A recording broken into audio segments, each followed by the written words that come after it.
ओम नमो भगवते वासुदेवाय। ओम नमो भगवते वासुदेवाय। ओम नमो भगवते वासुदेवाय। ओम नमो भगवते वासुदेवाय।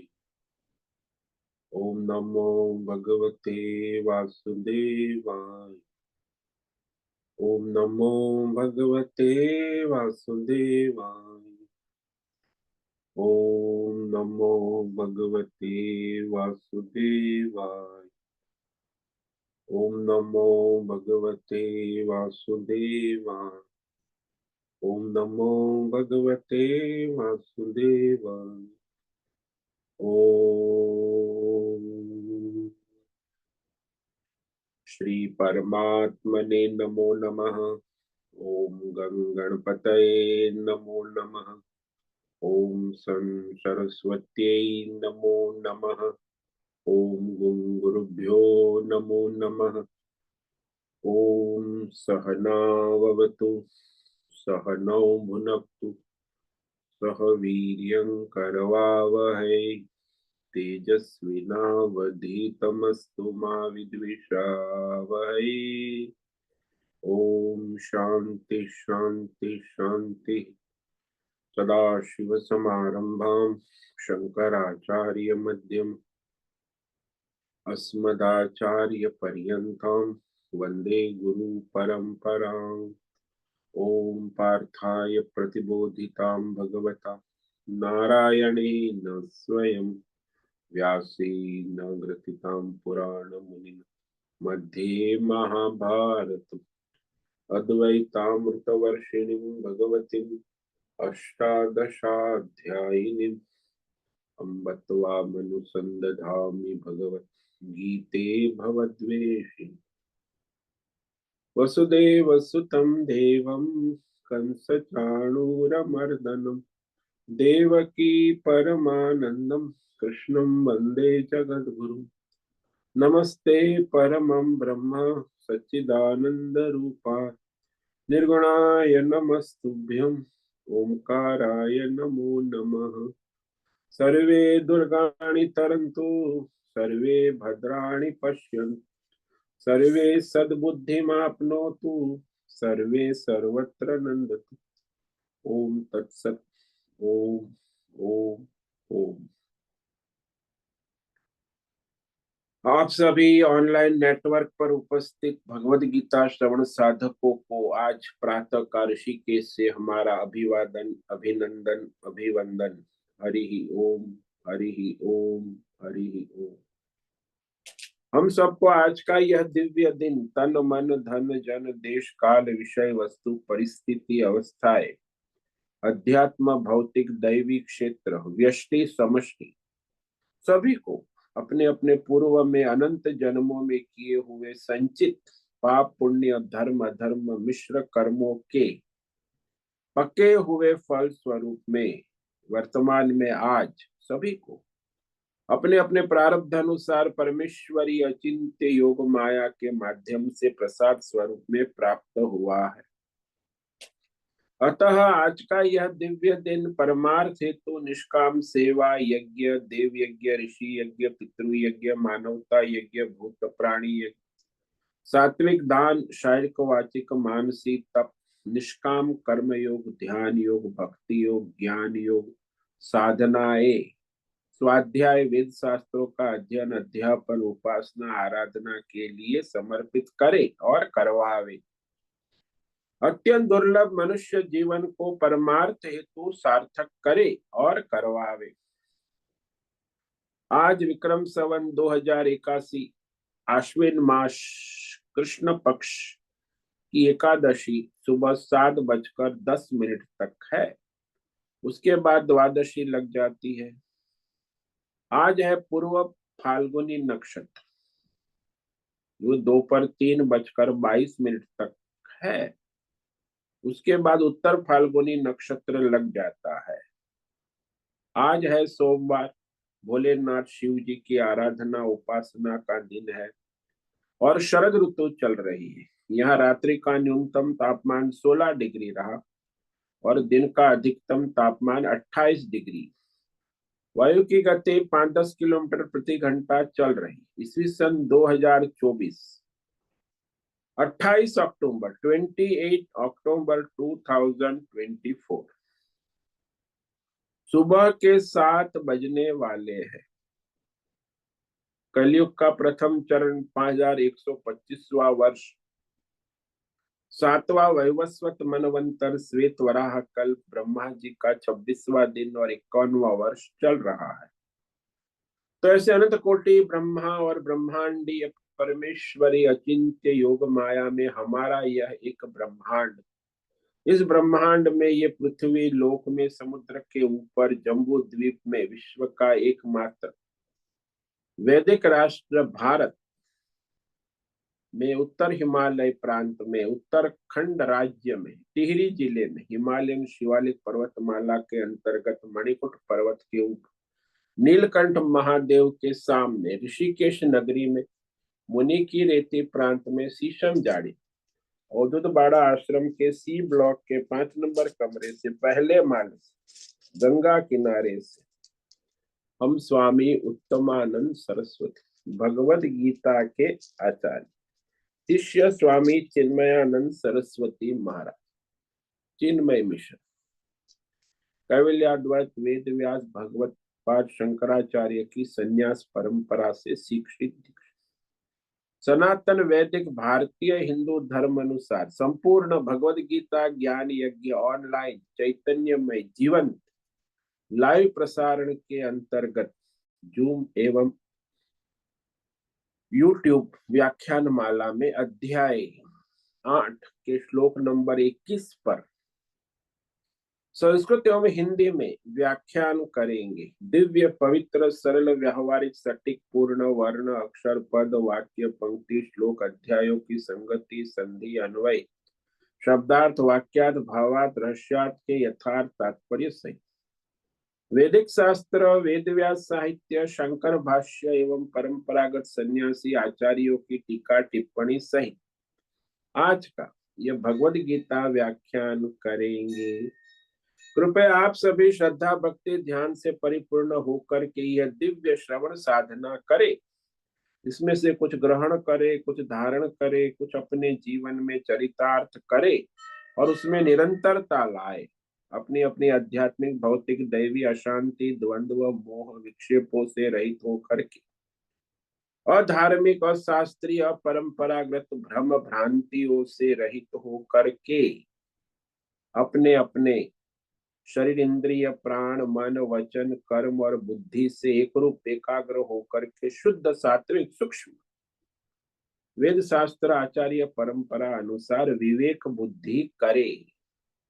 पुनः पुनः इस व्याख्यान का श्रवण करे, मनन करे, चिंतन करे, लेखन करे, चर्चा विचारणा करे, प्रचार प्रसार करे, लिंक भेजे, ग्रुप में शेयर कर, अपना और सबका परम कल्याण करे और करवावे। ओम तत्सत।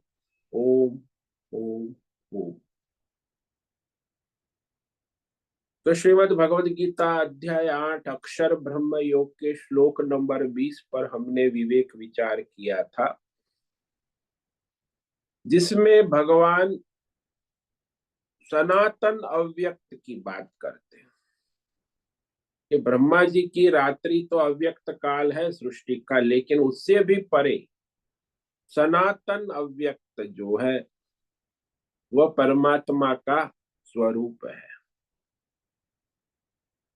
तो ये भगवान ने कहा कि ब्रह्मा जी के व्यक्त और अव्यक्त से भी परे सनातन परम तत्व अव्यक्त का रहस्य आगे 3 श्लोक में कहेंगे, 20, 21 और 22। तो सनातन परमात्मा तत्व का निरूपण 3 श्लोक में होगा। परस्तस्मात् भावोऽन्यो व्यक्तो व्यक्तात् सनातनः यस सर्वेषु भूतेषु नश्यत्सु न विनश्यति। इसलिए इस ब्रह्मा जी के अव्यक्त से भी अति परम दूसरा अर्थात विलक्षण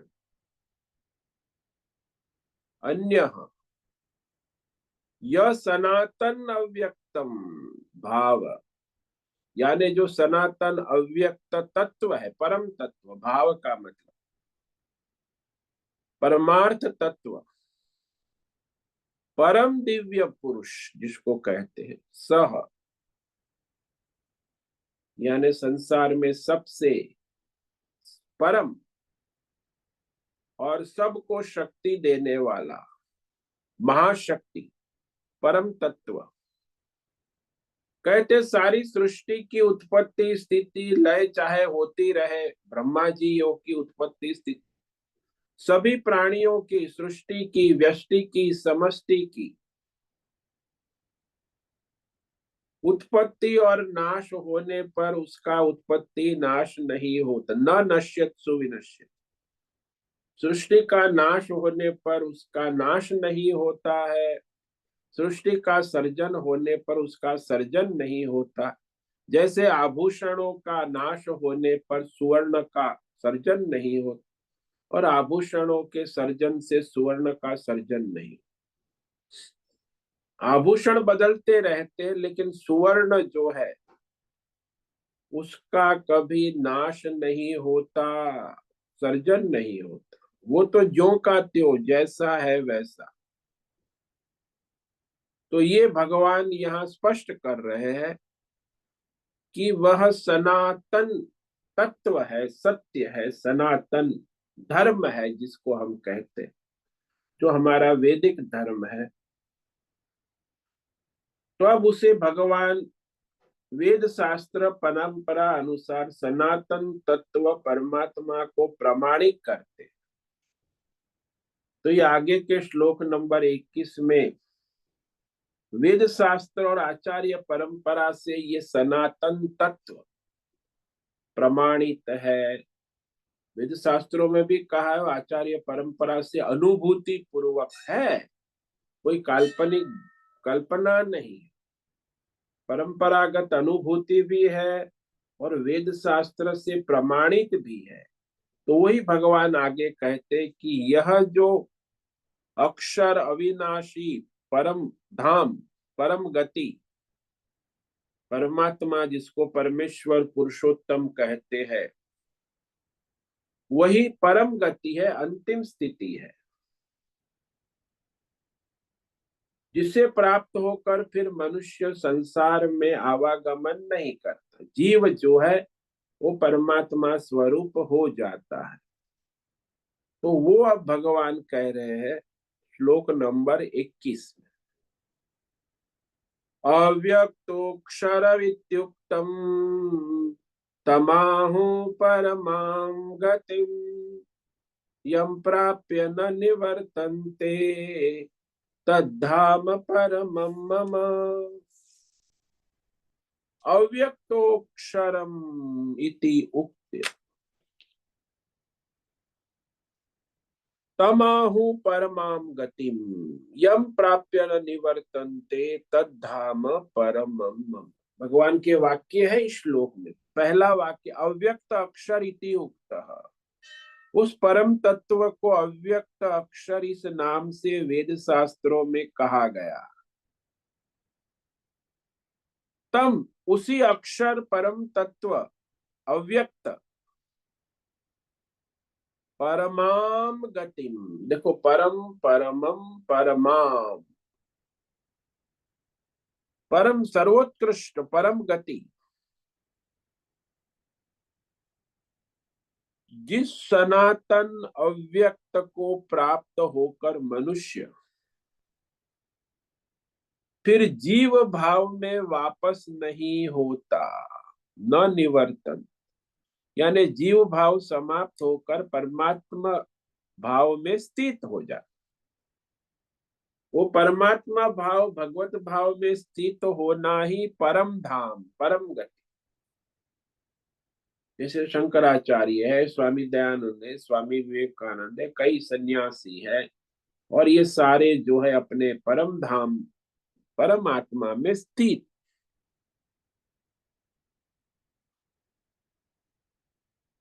तो ये जो सारा विवेक है इसमें सनातन परमात्मा तत्व जिसे पाकर मनुष्य मुक्त होता है, मोक्ष हो, ये मोक्ष का अंतिम पड़ाव।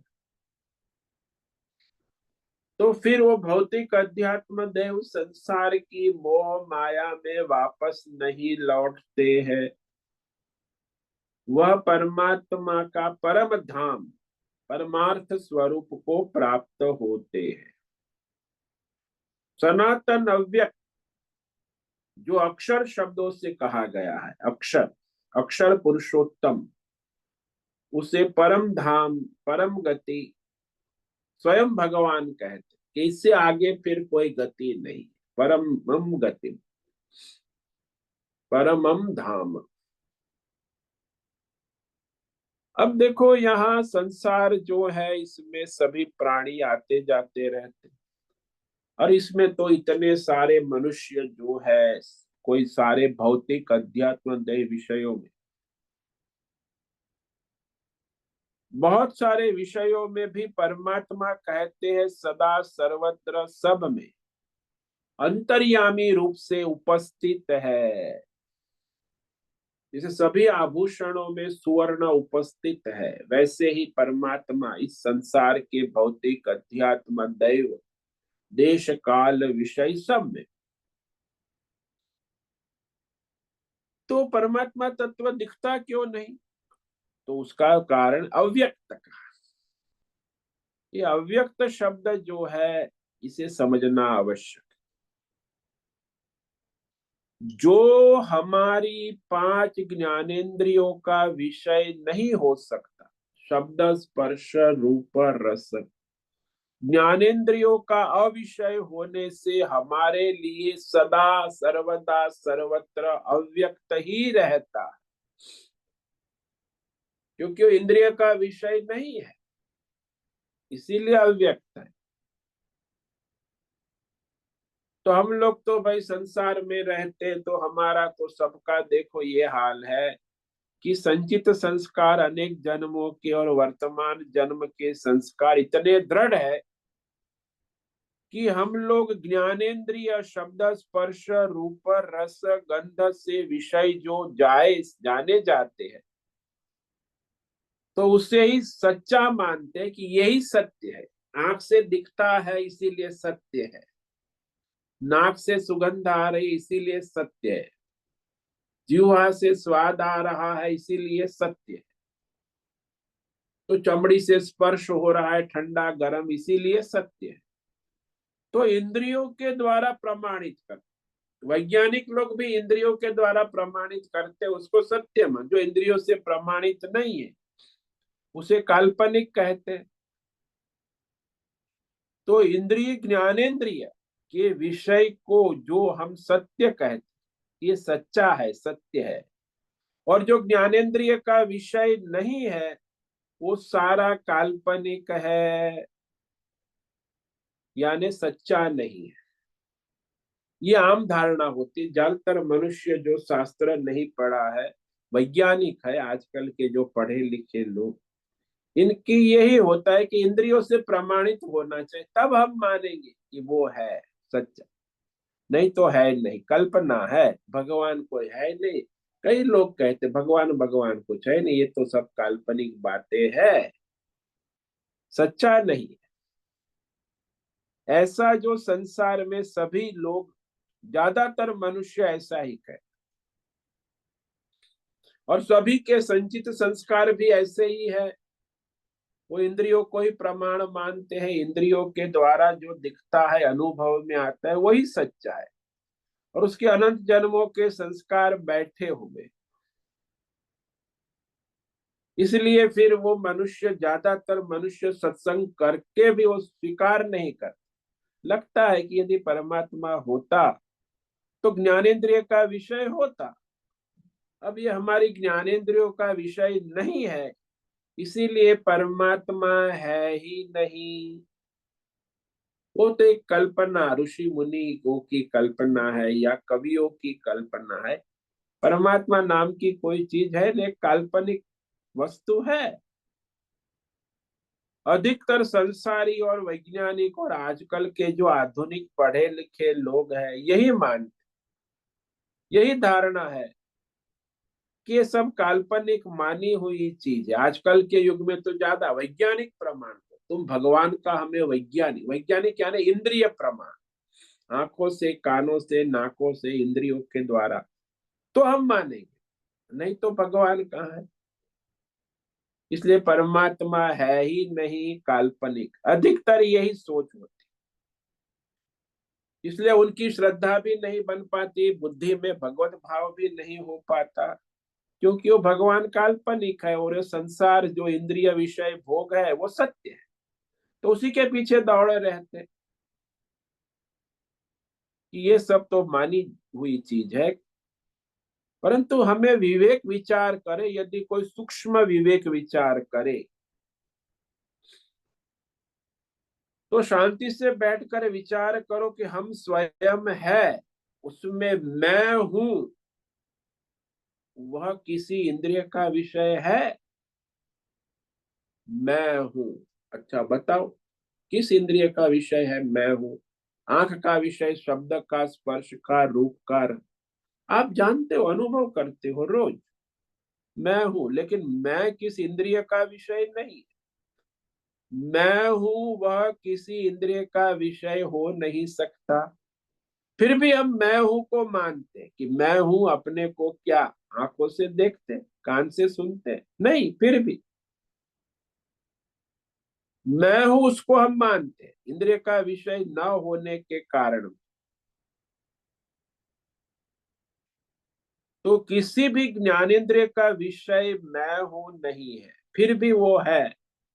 तो आप कहोगे मैं हूं काल्पनिक हूं, मैं काल्पनिक हूं, ऐसा निश्चय क्या सामान्यतः संभव है? क्या मैं हूं वह काल्पनिक है? क्या मैं काल्पनिक हूं? अरे भाई, रोज मैं हूँ बोलता हूँ, मैं आ रहा हूँ, मैं जा रहा हूँ, मैं सो रहा हूँ, मैं थका हूँ, मैं भोजन कर रहा हूँ, उसमें मैं हूँ तो है।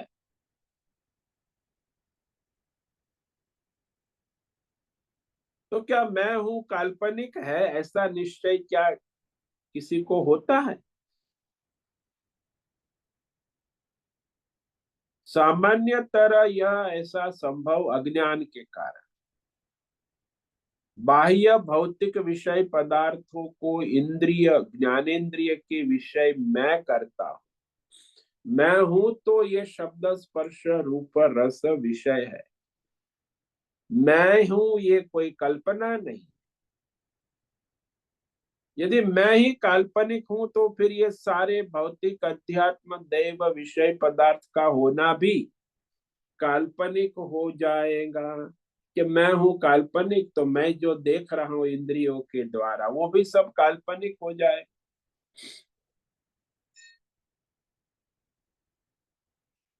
तो संसार में विषय जो है, संसार के विषय हुए नाम रूप से अतिरिक्त जो विषय पदार्थ में हम विचरण करते, कि यह सांसारिक के विषय जो वास्तव में हमें सत्य लगता है, लेकिन वह काल्पनिक ही होगा।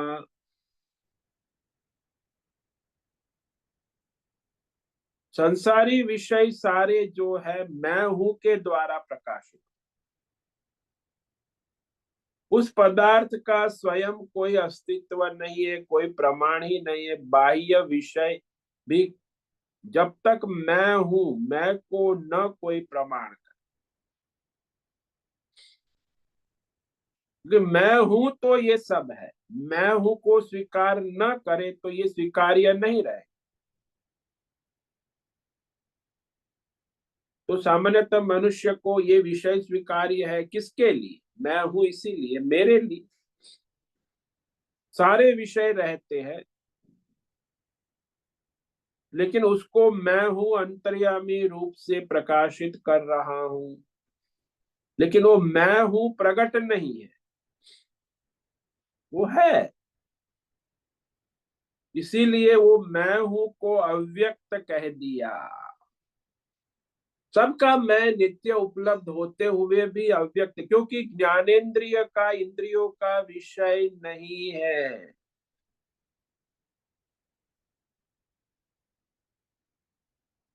तो अव्यक्त है। और वो अव्यक्त कहाँ, सीधा मैं हूं के रूप में अव्यक्त। किसी को कहो आपका बताओ मैं हूं कहाँ है, बताओ जरा। अरे मैं हूं क्या, मैं स्वयं दिख नहीं रहा हूँ, वो तो शरीर है। नहीं नहीं, आपका मैं हूं बताओ। नहीं नहीं, मेरा माइंड दिख नहीं रहा है। अरे माइंड भी मैं हूं नहीं हूं। मैं हूं तो ये शरीर इंद्रिय प्राण स्थूल सूक्ष्म शरीर भौतिक सब विषय प्रकाशित हो रहे हैं।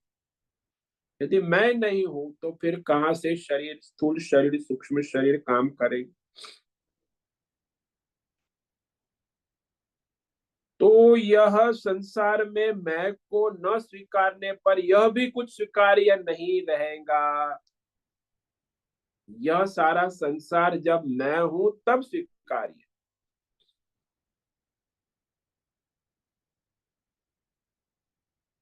तो ये मैं हूं को स्वीकार नहीं करना, ईश्वर को भी स्वीकार नहीं करना, क्योंकि वही सिर्फ ईश्वर काल्पनिक मानते हैं कि मैं भी काल्पनिक हो गया। परमात्मा तो नित्य सब में उपलब्ध है, मैं हूं के रूप में सदा सर्वत्र सब में, अंतर्यामी रूप से भी। लेकिन उसको अव्यक्त कह दिया, व्यक्त नहीं है। यानी परमात्मा कण कण क्षण क्षण सबके भीतर बाहर उपस्थित होते हुए भी, सब जगह होते हुए भी प्रकट नहीं है। इसीलिए अव्यक्त कह दिया गया। शास्त्रों में आचार्यों ने भी कहा अव्यक्त, सनातन अव्यक्त का भी पिछले श्लोक में भगवान ने कहा।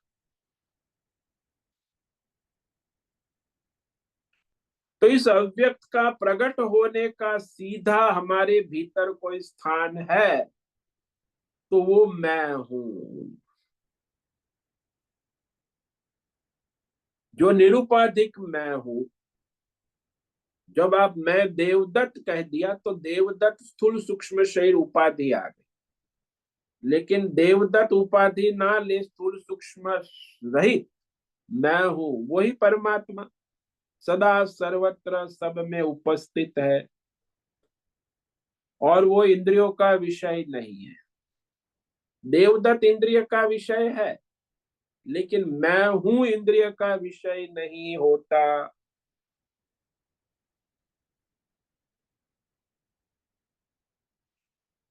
किंतु मैं हूं जो अंतरात्मा है, ज्ञानेन्द्रिय का विषय न होते हुए भी निश्चित रूप से नित्य हमारे साथ रहता है साक्षात। हमें कभी मैं नहीं हूं ऐसा भ्रम नहीं होता। हाँ, ऐसा कहते मैं नहीं रहूंगा, लेकिन मैं नहीं हूं ऐसा किसी को अनुभव नहीं हो। ऐसी कल्पना भी कोई कैसे कर सकता है मनुष्य। क्योंकि मैं नहीं हूं की कल्पना करोगे तो मैं हूं होगा तभी होगी। मैं हूं तब मैं नहीं हूं होगा, जब मैं हूं तो मैं नहीं। इसीलिए मैं हूं आवश्यक है। ये मैं हूं जो है वो हमारी ज्ञानेंद्रियों का विषय कभी हो नहीं सकता है, लेकिन हम रोज उसका अनुभव करते। ये मैं हूं जो है वही हमारे अंतर्यामी रूप में प्रकट परमात्मा का ही स्वरूप है। उसी मैं हूं को अक्षर परमात्मा तत्व अव्यक्त कहा, कि ये अव्यक्त है। भगवान ने इस श्लोक में स्पष्ट कर दिया। कि उस अक्षर परमात्मा को परमाम गतिम आहु। वो मैं हूं, वो परम गति है, चेतन आत्मा, वही हमारी परम गति है, क्योंकि वही सबका मूल आधार, मूल आश्रय है। थोड़ा सूक्ष्म विवेक विचार करें तो समझ में आएगा कि ये भौतिक अध्यात्म दैव विषयों की सिद्धि अंत तो गत्वा मैं हूं के साथ संबंधित होकर ही होती है। यदि मैं नहीं हूं तो ये शरीर और संसार का कोई प्रयोजन नहीं। जैसे मैं हूं, उसकी उपस्थिति में ही उसका अनुभव होता। तो मैं हूं के साथ संबंधी की होकर ही उसका अनुभव होता है। अंतकरण की चाहे सूक्ष्म वृत्ति ले लो, विषय बनाकर मैंने साक्षात किसी को देखा, मैंने देखा ये घड़ा है, तो मैं जानता हूं कि ये घड़ा है। मैं हूं के बिना घड़ा सिद्ध नहीं हो।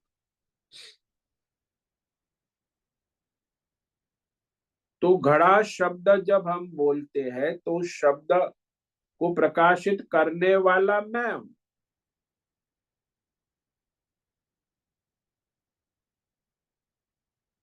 तो घड़े को हम सत्य मान लेते कि मैं घड़े को सत्य मानता हूं। किसी भी मनुष्य के कहने से उसके शब्द को मैंने सत्य मान लिया, तब मानता हूं कि ये घड़ा है। वास्तविकता का निर्णय इसी से होता है कि वह जो मैं देख रहा हूं वो मैं नहीं हूं, लेकिन वो मैं हूं से संबंध वाला है। घड़ा जो है मुझ मैं हूं से संबंध वाला, और मैं हूं किसी से संबंध वाला नहीं हो सकता।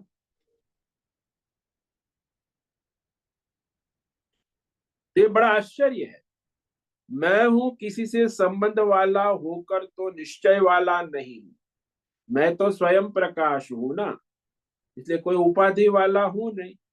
मैं हूं ऐसा निश्चय करने के लिए कुछ नहीं करना पड़ा, किसी विषय की आवश्यकता नहीं। जब आप घर से बाहर आते हैं तो फिर आप कहते हो मैं हूं। कौन है? मैं हूं। तो अंदर वाले भी समझ जाते हैं, बाहर वाले भी समझ जाते हैं कि कौन है, मैं हूं। तो मैं हूं ऐसा निश्चय करने के लिए कुछ नहीं करना पड़ता है, क्योंकि हर एक मनुष्य के अंदर चेतन आत्मा जो है वो प्रकाशित, वो जानता है कि मैं हूं। उसे जानने के लिए किसी विषय की, किसी की आवश्यकता नहीं। मैं हूं को जानने के लिए मुझे वेद शास्त्र की भी जरूरत नहीं। मैं स्वयं प्रमाण कि मैं हूं। कोई भी मनुष्य यदि डॉक्टर के पास या वैद्य के पास गया, तो डॉक्टर साहब या वैद्य जी ने कहा जरा नाड़ी तो देख लो। तो डॉक्टर जी ने कहा ठीक है, आपकी नाड़ी देख लेते। तो देवदत्त ने कहा कि वैद्य साहब मेरी नाड़ी देख लो, जरा दिखाओ कि मैं हूं कि नहीं। तो वैद्य कहेगा अरे भाई साहब, ये तुम यहाँ कहाँ आ गए, पागल खाने चले जाओ।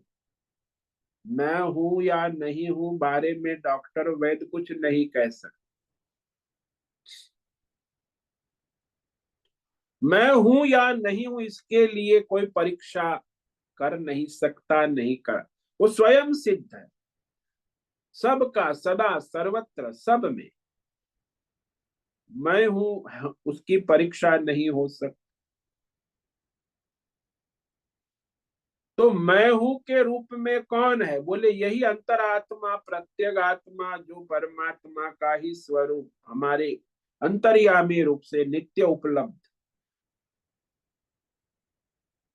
यही परम गति है। इसी को भगवान ने यहाँ परम धाम कहा, तद्धाम परमम।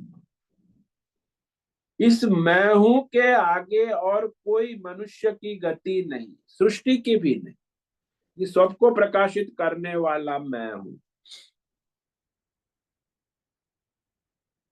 ऐसा होने पर भी बहुत सारी कठिनाई आती है मनुष्य को कि मैं हूं ऐसा निश्चय होने के साथ भी बहुत सारी भ्रांतियां,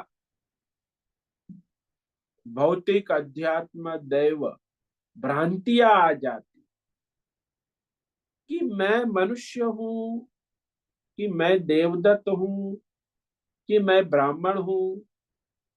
तो ब्राह्मण में भी मैं कौन सा ब्राह्मण हूँ? सरयू प्राणी हूँ कि कोदंड ब्राह्मण हूँ? मैं पुरुष हूँ कि मैं स्त्री हूँ? मैं बुद्धिमान हूँ कि मैं मूर्ख हूँ? अब ये मैं हूं में ये सारा नचाता है। अपने बारे में आप मैं हूं के बारे में कोई समस्या नहीं, लेकिन मैं ब्राह्मण हूँ, क्षत्रिय हूँ, वैश्य हूँ, शूद्र हूँ, बुद्धिमान हूँ, मूर्ख हूँ, स्त्री हूँ, पुरुष हूँ, ये सारी मैं देवदत्त हूँ, ये उपाधि परेशान कर, और वो हमेशा साथ में रहती है। स्थूल सूक्ष्म शरीर उपाधि जो है संसार की, तो मैं हूं को ढक देती है, हमेशा रहती और हमेशा जुड़ी हुई है। इसलिए जो सूक्ष्म विवेक विचार करके जब हम इस मैं हूं के साथ ये जो देवदत्त ब्राह्मण सरयू पाणी इस उपाधि को नेति नेति नेति स्थूल सूक्ष्म शरीर की उपाधि को हटाएंगे, तो मैं हूं के साथ संपर्क होगा। नहीं तो ये आवरण में हम अपने को ब्राह्मण कहेंगे, मनुष्य कहेंगे, स्त्री कहेंगे, पुरुष कहेंगे। ये सारी स्थूल सूक्ष्म उपाधि हट जाने पर जो नहीं हटेगा, और जो हट भी नहीं सकता है, जो नित्य रहता है, उसी को यहाँ परमात्मा कहा। अंतरात्मा मैं हूं, चेतन आत्मा है, वही परमार्थ तत्व। तो उसकी प्राप्ति का केवल तात्पर्य ये है कि ये जो हम दूसरा सारा आवरण लेके बैठे कि मैं देवदत्त हूँ, मैं मनुष्य हूँ, मैं जीव हूँ, मेरा ये देश है, मेरा ये काल है, मेरे पास ये विषय है भौतिक अध्यात्म, ये सब आलम्बन छोड़ना हो, तब वो मैं हूं के साथ तादात्म्य होगा। मैं हूं को धारण किया जाए, है तो नित्य लेकिन उसे आवरण से ढका हुआ, इस अविद्या आवरण को हटाना होगा। ये आवरण है मैं जीव हूं, मैं शरीर हूं, स्थूल शरीर हूं, सूक्ष्म शरीर हूं। तो सबके हट जाने पर जो नहीं हटेगा वह तो बचा हुआ, उसी को यहाँ हमारी अंतरात्मा कहते, परमात्मा। तो उसकी प्राप्ति तो है ही, कोई प्राप्ति करने की आवश्यकता नहीं। प्राप्ति का तात्पर्य केवल इतना है कि परमात्मा को जो ढकने वाला है उसे हटाया। परमात्मा को तो नित्य सिद्ध है, भौतिक अध्ययन दय विषय हट जाएंगे तो हम समय स्वयं सिद्ध है।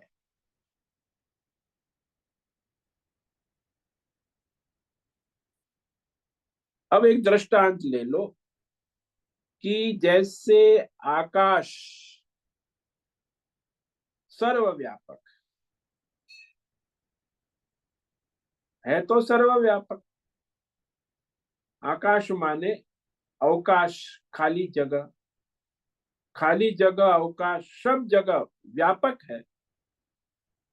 हम कहीं भी पूरे ब्रह्मांड में घूमने जा रहे हैं तो भी वह आकाश सर्वत्र व्यापक है, अवकाश देता है। अब 2-4 दिन घूम के वापस आए तो घूमने गए तो वहां भी आकाश है, अवकाश है, सब जगह वो देता है।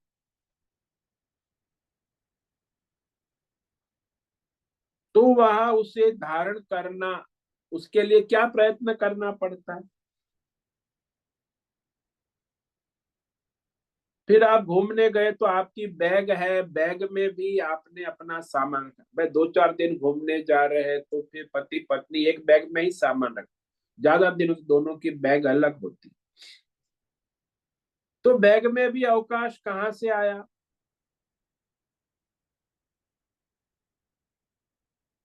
कहते अरे थोड़ी जगह तो है, और भी सामान रख सकते हैं, अवकाश। जगह खाली कैसे हो, जगह तो कहीं से लाया नहीं,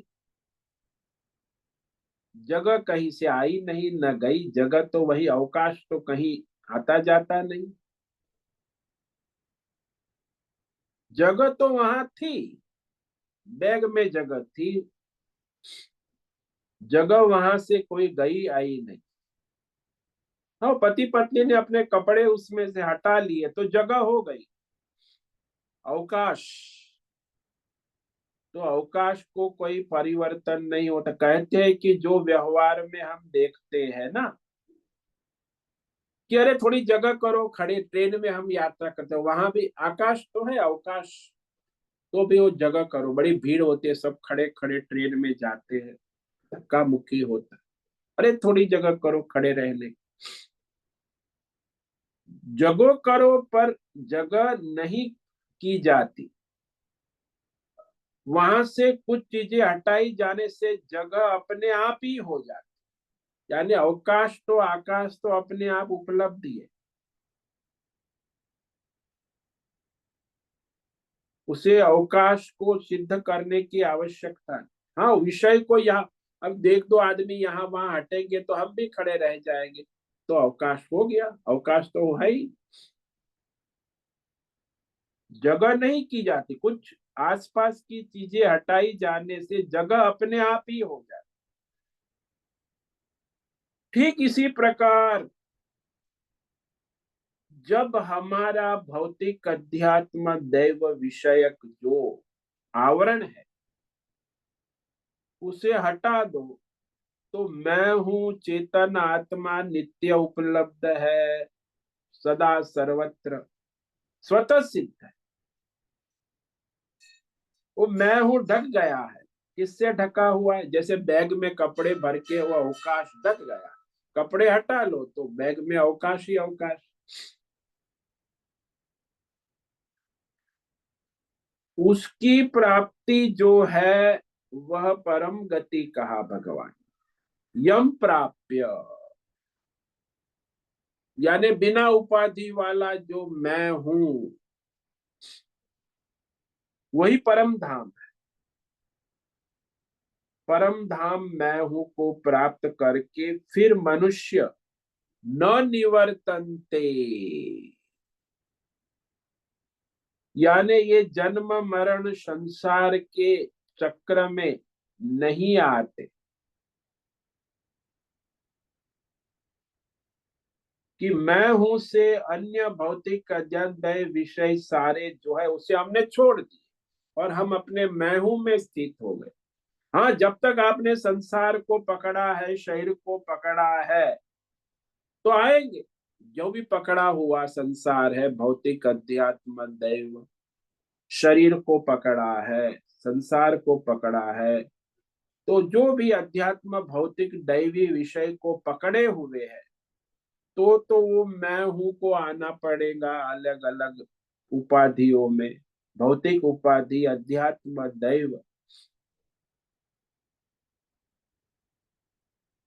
तो केवल मैं हूं को हमने धारण किया है तो बात बन गई।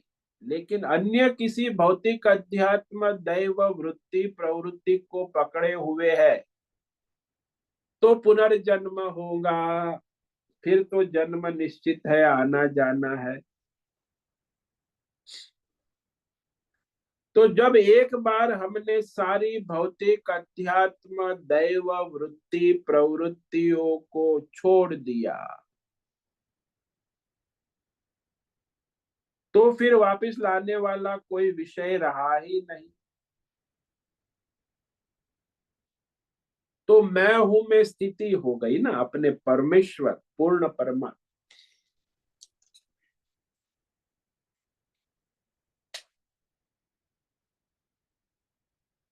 तो मैं हूं में जो स्थिति हो गई तो फिर वहां से वापस लौटने की कोई आवश्यकता नहीं। सारी उपाधियों को हमने छोड़ दिया, केवल अपने मैं हूं में स्थित हो गया। यदि उस मैं हूं में स्थिति हो गई तो तत् वह जो परम धाम, उसको यहाँ भगवान ने, वह जो परम स्थिति है, मम परम धाम, मुझ परमात्मा का परम धाम है। बाकी सारे भौतिक अध्यात्म दैव विषय किसी को भी पकड़ो, आ ब्रह्म भुवनान लोका पुनरावर्तित, सारे लोक माने आना जाना, तो धाम है लेकिन परम धाम नहीं।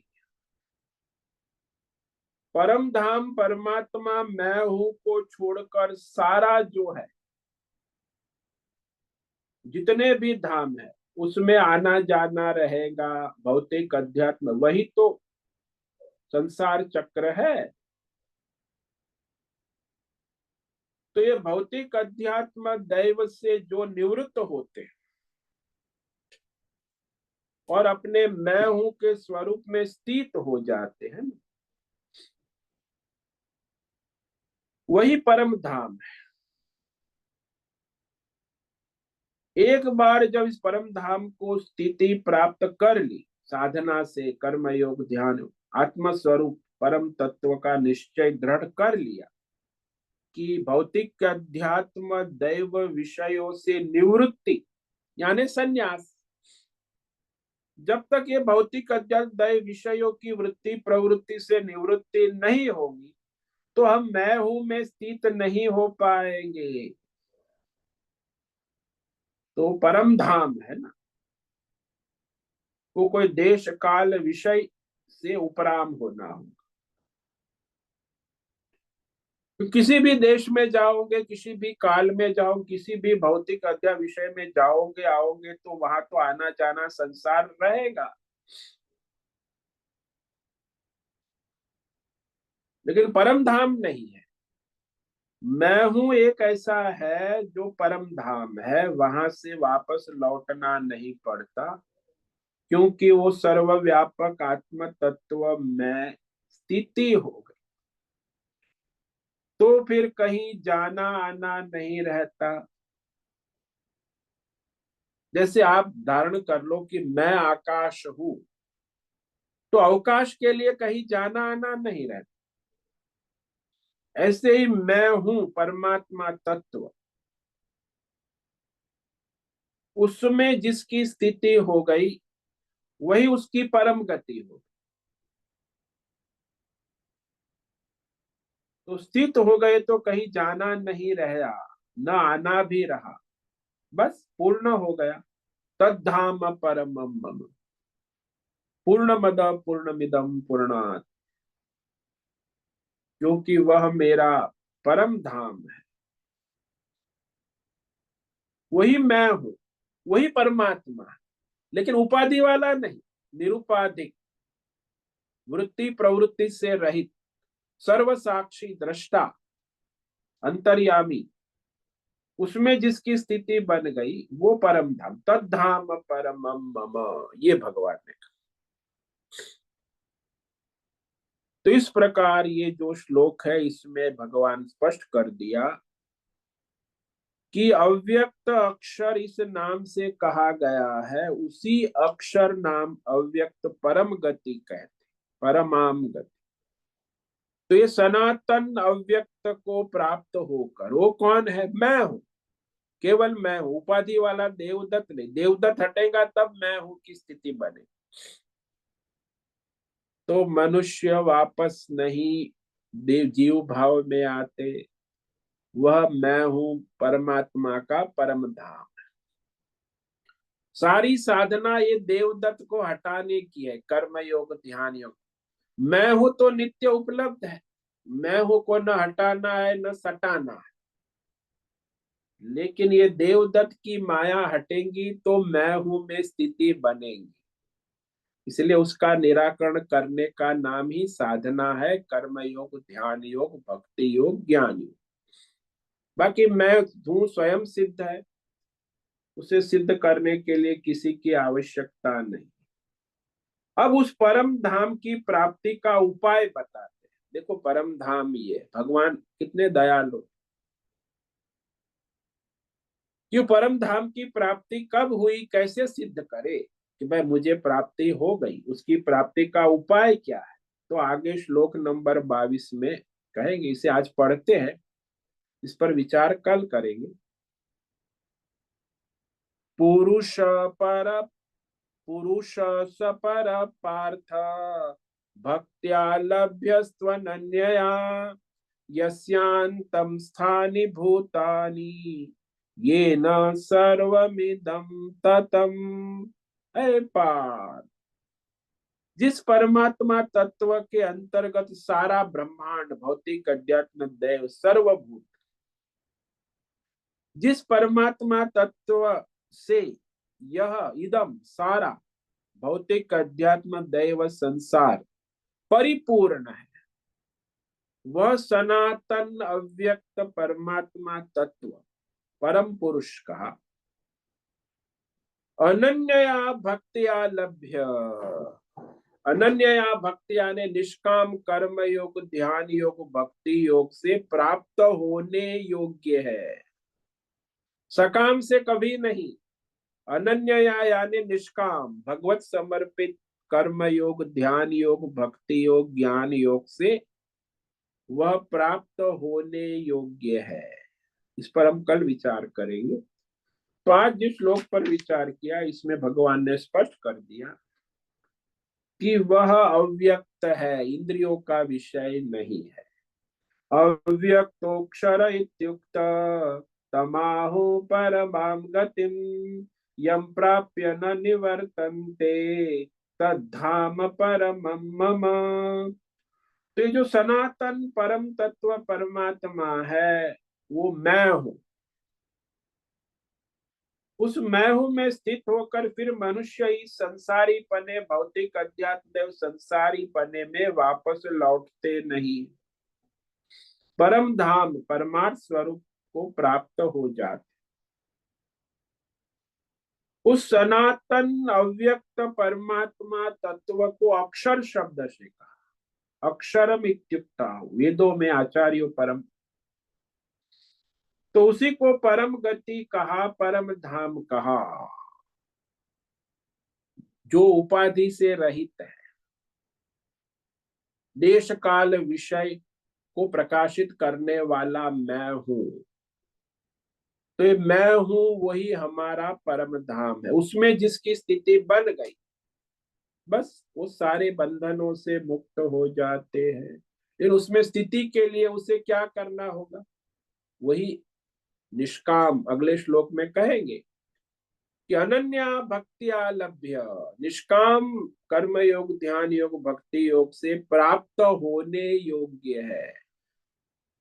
ओम नमो नारायणाय, ओम नमो नारायणाय, ओम नमो नारायणाय, ओम नमो नारायणाय, ओम नमो नारायणाय। कायेन वाचा मनसेन्द्रियैर् वा बुद्ध्यात्मना वा प्रकृते स्वभाव करोमि यद्यत् सकलं परस्मै नारायणायेति समर्पयामि।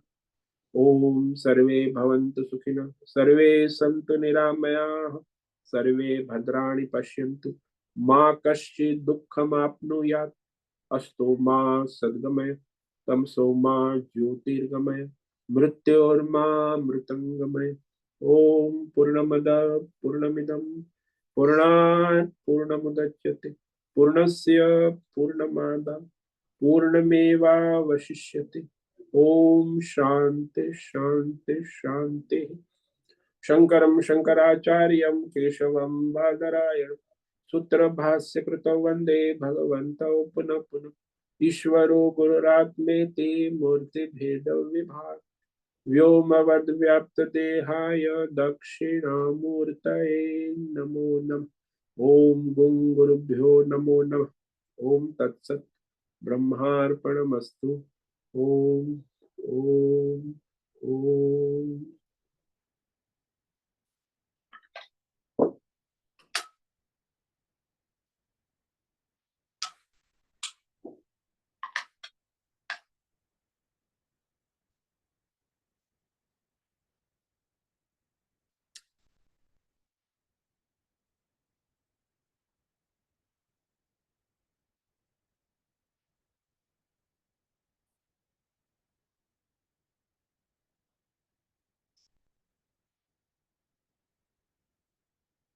ओम नमो नारायण स्वामी जी। हाँ बोलो हेमा। स्वामी जी, अभी जो आपने विवेक करवाया कि मैं हूँ, वो तो प्राप्त ही है, मतलब वो अनुभव की चीज है और वो हम खुद है। मगर वो अभी समझ में नहीं आ रहा है क्योंकि हम इंद्रियों में ही भटके हुए हैं। हाँ जी। तो वो मैं हूँ, वो पहले हमें तो शास्त्र और गुरु की वाणी पर विश्वास रखना होगा कि वो है, क्योंकि वो अभी हमें अनुभव नहीं हो रहा है मगर वो है। हाँ तो श्रद्धा भक्ति तो रखनी होगी ना। अनन्य हाँ। श्रद्धया भक्तिया। हम्म। तो पहला तो वही श्रद्धा रखनी और फिर प्रयत्न तो इसी इंद्रियों से ही करना होगा ना। इंद्रियों से नहीं हो सकता। प्रयत्न शास्त्र और वेदवाणी आचार्य परंपरा और शास्त्र से। हम्म। नीति नेति नेति प्रयत्न है। हाँ, नेति नेति, मगर शास्त्र और वाणी जो सुनते आचार्य हैं। परंपरा की वाणी से। हाँ, आचार्य परंपरा की वाणी, मगर सुनते तो हम इसी इंद्रियों से है ना। इंद्रिय तो केवल माध्यम है, साधन। गौण है, मुख्य साधन, तो हाँ, विवेक साधन। बुद्धि। हाँ। हम्म। हम्म। विवेक बुद्धि आपकी आत्मा अनात्मा विवेक होना आवश्यक है ना। हम्म। अब आपने अनात्मा को आत्मा बना लिया है तो ये शास्त्र श्रवण करोगे, मनन करोगे, ध्यान करोगे तो विवेक होगा आत्मा अनात्मा। हम्म। तो जो अनात्मा देवदत्त है उसका निराकरण होगा और आत्मा मैं हूँ में स्थिति बनेगी। हम्म। हम्म।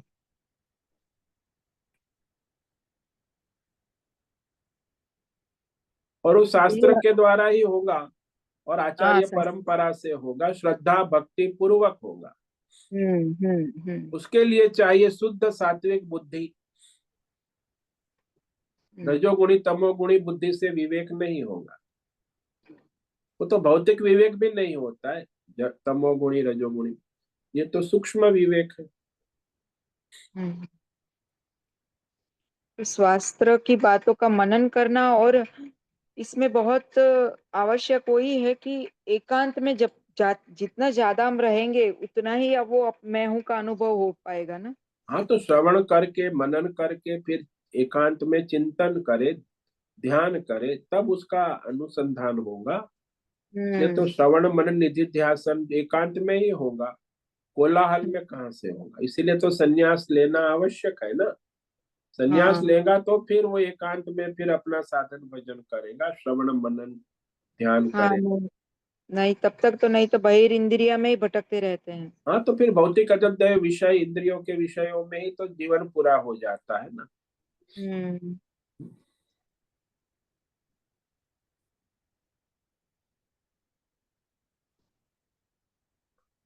इसीलिए अंतःकरण शुद्ध होने के लिए ये जो है साधन है कर्म योग अनन्या भक्तिया निष्काम।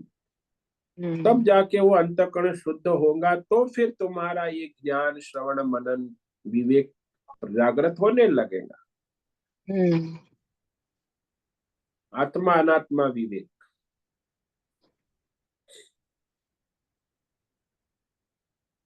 और विवेक जागृत होगा तो फिर आपकी स्थिति बनने लगेगी। वैराग्य होता जाएगा ऐसे ऐसे विवेक से, तो वो स्थिति बनेगी। हम्म। दो दो ही साधन है ना, विवेक और वैराग्य। हम्म। विवेक से पता चलता है कि जिसको हम अभी मानते हैं वो है ही नहीं, इसलिए वो धीरे हाँ धीरे उसमें वैराग्य लाना है, और वो वैराग्य हाँ। अपना जाएगा। फिर वो वैराग्य आ जाएगा तो फिर हमारी स्थिति बनने लगे। तभी धीरे धीरे नेति नेति कर पाएंगे। हाँ जी, नीति हम्म नैतिक क्रम से होता है ना। हम्म। स्थूल शरीर, सूक्ष्म शरीर, कारण शरीर, अन्नमय कोश, प्राणमय कोश, मनोमय कोश, विज्ञानमय कोश, आनंदमय कोश, और फिर अपने परमानंद स्वरूप। तो ये आत्मा अनात्मा विवेक है। हम्म।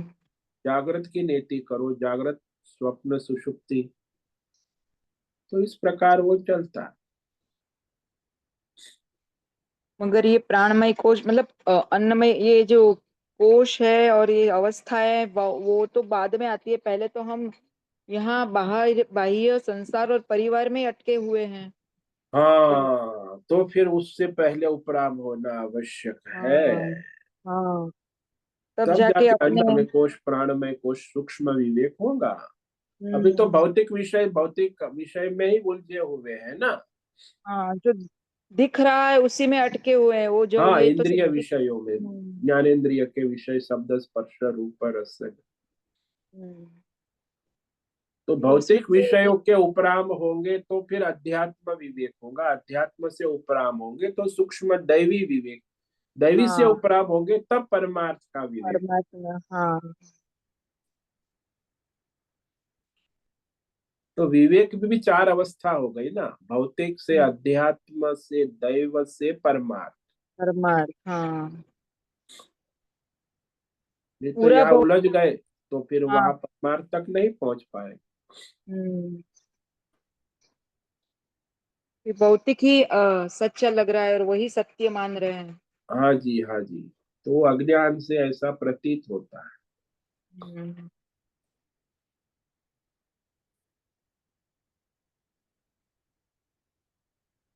हाँ स्वामी जी, समझ में आ गया। बहुत बहुत धन्यवाद। ओम नमो नारायणाय।